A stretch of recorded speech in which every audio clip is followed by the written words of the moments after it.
Vamos nessa hora em meditar na palavra de Deus, compartilhar com todos vocês. Estamos falando de costumes. E já deixamos duas reflexões. Estamos no top 3 falando de costume. E nesta oportunidade queremos assim continuar.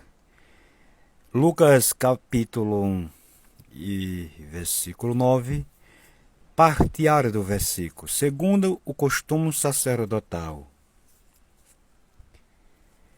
Quando a Bíblia diz que o costume sacerdotal da linhagem sacerdotal, ou da linhagem dos sacerdotes, era oferecer sacrifício a Deus pelo povo. Era ser responsável pelo sacrifício diante de Deus. Entrar no templo e chegar até o santuário dos santos, o lugar onde Deus descia para trazer também resposta e direção para o sacerdote que estava ali oferecendo sacrifício.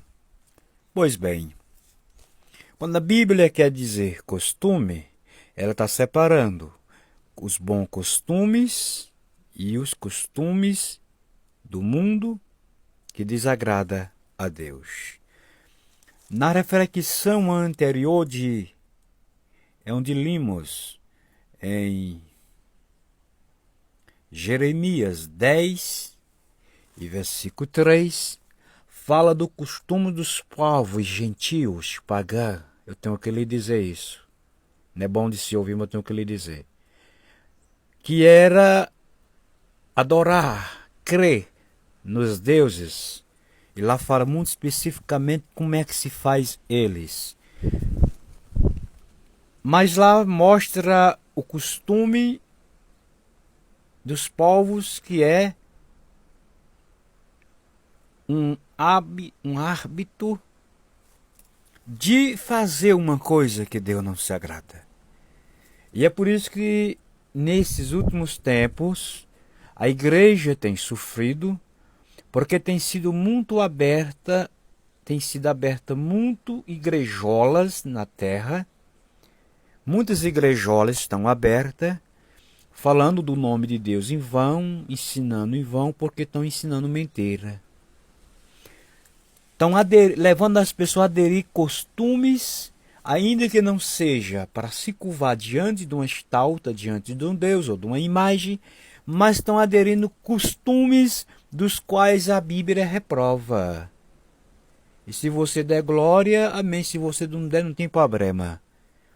Como eu digo, praga de urubu não pega em crente lavado e remido pelo sangue de Cristo.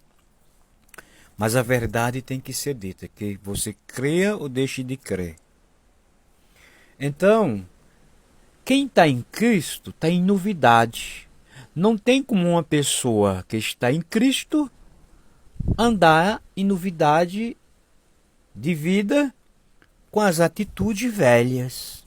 Porque a Bíblia diz aquilo que se fez, que era velho, antigo, agora se fez novo, é tudo novo. Como é que só porque você mudou de religião e a pessoa continua com os mesmos costumes, com os mesmos hábitos, você ainda não se encontrou com Jesus? Se eu fizer isso, eu não me encontrei com Jesus. Dá para entender? Porque novidade de vida é tudo novo.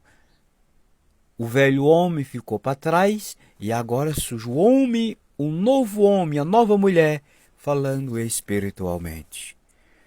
Então, quem está no mundo gosta das coisas do mundo.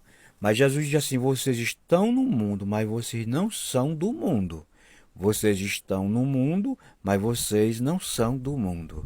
Israel passou 430 anos escravizado pelo império do Egito, e Deus tirou com seu braço forte e libertou daqueles tais costumes, que não tinha nada a ver com a vontade de Deus. Os bons costumes, eles estão relacionados com a vontade de Deus. Que não existe pecadinho, não existe pecadão. Pecado é erro. Tudo que é erro é pecado. Pecado, fique sabendo disso. É pecado. E se é pecado, desagrada a Deus, porque Ele é santo e Ele quer que a gente seja santo.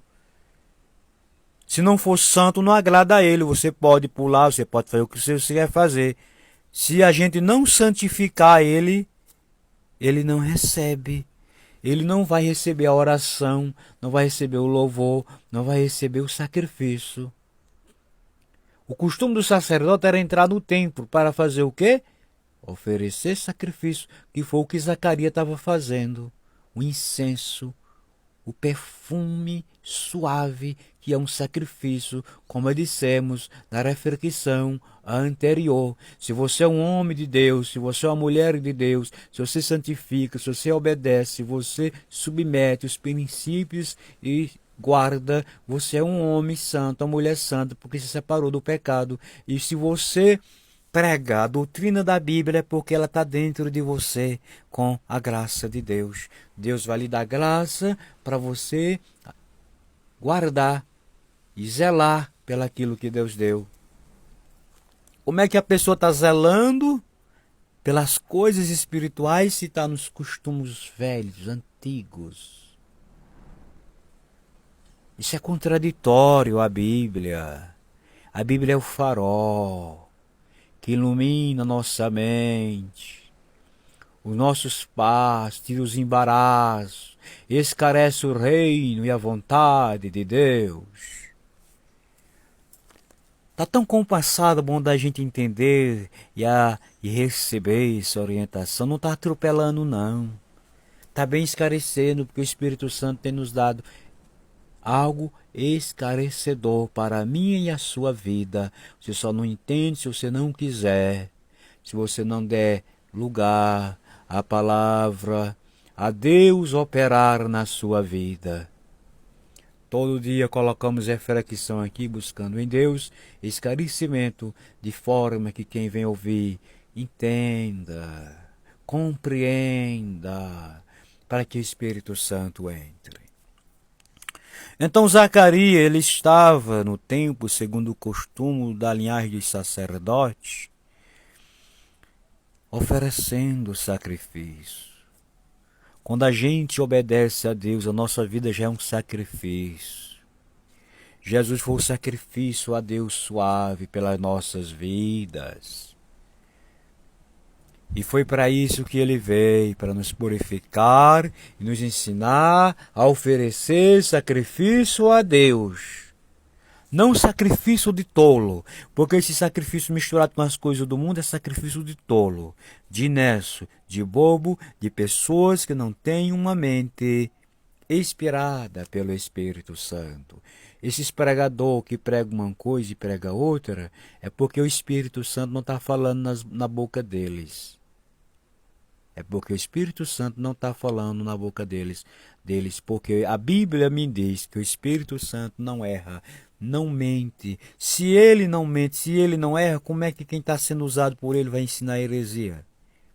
Aí ele ensinar somente coisa da religião particularmente. Acorde enquanto é tempo. Se você está dormindo, está anestesiado, peça a Jesus. Tira essa anestesia, essa dormência de mim, Jesus. Este apagão. Tira de mim este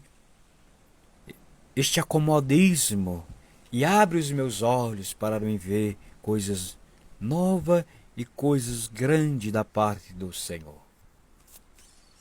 Porque tem pessoas que estão dormindo em pé. Está só com o espírito de vida, mas espiritualmente estão adormecida. E adormecido está anestesiado, não sente. Que está sendo escravizado pelo próprio Satanás, pelos seus próprios costumes, hábitos de viver neste mundo que vivamos. Até a próxima. Se Deus permitir, queremos continuar compartilhando para a glória de Deus. Em nome de Jesus, todos os dias.